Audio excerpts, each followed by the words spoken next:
Welcome to our countdown of Arya Stark's top 5 most brutal kills in the series.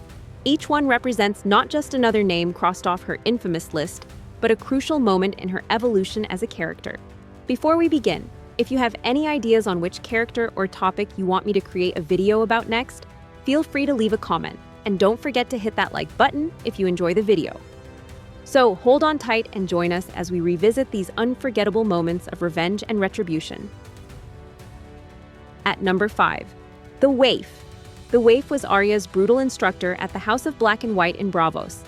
During Arya's training to become a Faceless Man, the Waif showed nothing but contempt for her, physically abusing her during combat training and constantly challenging her commitment to becoming no one. After Arya defies the Faceless Men by refusing to kill Lady Crane, the Waif is given permission by Jaqen to eliminate her.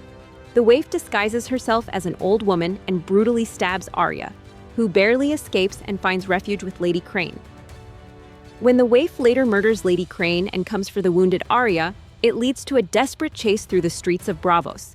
Cornered and seemingly defenseless, Arya lures the Waif into a dark room where she has hidden her sword, Needle, and extinguishes the only candle. While we don't see the actual fight, the next scene shows Arya placing the Waif's face in the Hall of Faces, confirming that she has finally turned the tables on her tormentor, using her blindness training to defeat the Waif in complete darkness. It's a pivotal moment marking the end of Arya's time in Braavos, and her decision to embrace her identity as Arya Stark once more. At number 4, Marin Trant. Ser Meryn Trant was a knight of the Kingsguard, notorious for his cruelty and blind loyalty to the Lannisters. He earned his place on Arya's kill list when he was sent to capture her during the Lannister coup in King's Landing. During this attempt, he presumably killed her beloved sword instructor, Syrio Forel. Trant was also known for beating Sansa on Joffrey's orders, adding to Arya's hatred for him. While training with the Faceless Men in Braavos, Arya spots Ser Meryn Trant accompanying Lord Mace Tyrell on a diplomatic mission. She follows him to a brothel, where she discovers his disturbing preference for very young girls. Using a face stolen from the Hall of Faces, Arya disguises herself as one of these girls. When alone with Trant in a room, she reveals her true identity after he has been rendered vulnerable. In one of her most brutal revenge scenes, Arya removes her disguise, declares herself, and stabs Trant repeatedly in the eyes and chest before slowly slitting his throat. This kill demonstrates Arya's willingness to temporarily abandon her Faceless Men, training to pursue personal vengeance, foreshadowing her ultimate choice to reclaim her identity. At number 3, Littlefinger, Petyr Baelish. Petyr Baelish, known as Littlefinger, was the master manipulator whose actions triggered the War of the Five Kings. He betrayed Ned Stark in King's Landing, leading to his execution, and later married and murdered Lysa Arryn.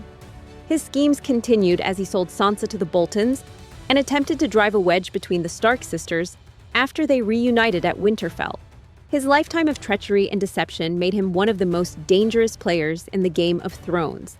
After Arya returns to Winterfell, Littlefinger tries to pit her against Sansa by manipulating them into suspecting each other's motives.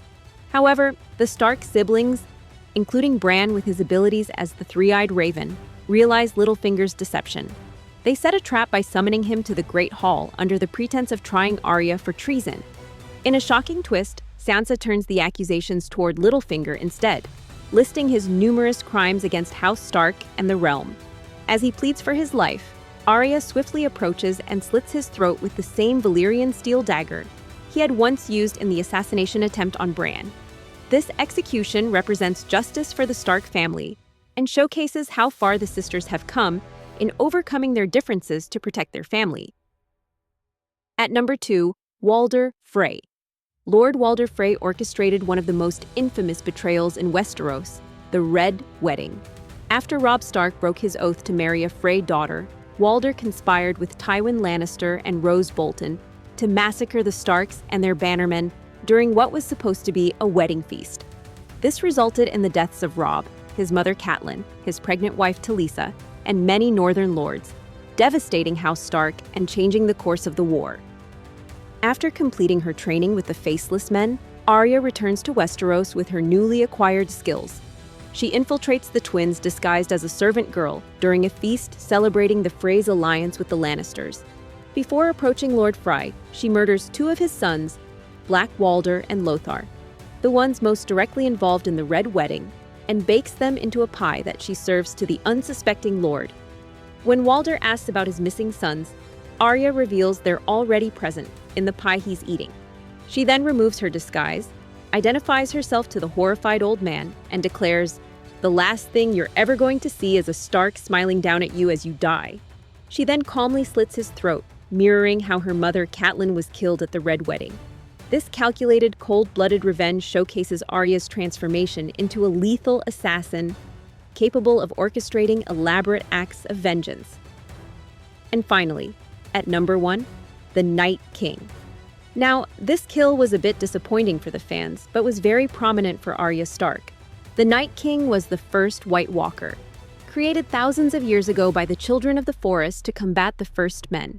Over millennia, he amassed an army of the dead with the goal of erasing all memory and life from the world. As his forces marched south beyond the Wall, it became clear that he posed an existential threat to all of Westeros. His ability to raise the dead meant that every fallen warrior joined his ranks, making conventional warfare nearly impossible against him.